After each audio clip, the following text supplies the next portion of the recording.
Ende nuk është shprehur shëritje inaugurimit, por kjo nuk ka penguar dorën keqbërëse të veprojë, duke dëmtuar një nga simbolikat më të veçanta të rrugës së re Tamar Vermosh, pikërisht ballkonet panoramike. Persona ende të pa identifikuar kanë guxuar të thyen xhamat e ballkoneve të ndërtuara përgjatë kësaj rruge, që kanë ofruar një prej pamjeve më të magjishme mbi leqet e Hotit, një ndër bukuritë ralla të Alpeve shqiptare. Dëmtimi i tyre ende i pa kuptimit, por tërësisht vandal dhe dashakeqës, përveç vlerës monetare, përbën edhe një rrezik serioz për jetën e çdo vizitori, që nga këto ballkone ka zgjedhur të shijojë bukurinë që të ofron kjo zonë në rrethin e malësisë së madhe. Edhe pse ende nuk ka persona të dyshuar apo ndaluar, nga pamjet e siguruara ekskluzivisht nga TV1 Channel, shihen shiritet e sigurisë të vendosura përreth këtyre ballkoneve, me qëllim ndalimin e personave të afrohen në to.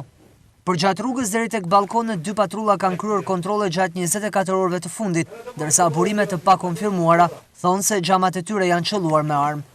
Shpresoj që kjo ngjarje të zbardhet dhe autorët të vihen para përgjegjësisë, pasi ky rast i rënd duhet jo vetëm të marrë ndëshkimin e merituar, por edhe të mos përsëritet më.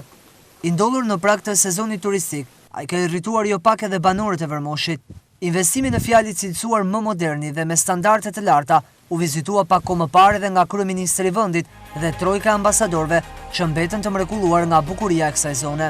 Punimet për segmentin Tamar Vermosh me gjatësi 29 km janë ndarë në 2 lote, përkatësisht Tamar Fushloj me gjatësi 14.7 km, si dhe Fushloj Rruga Vermosh me gjatësi po 14.7 km.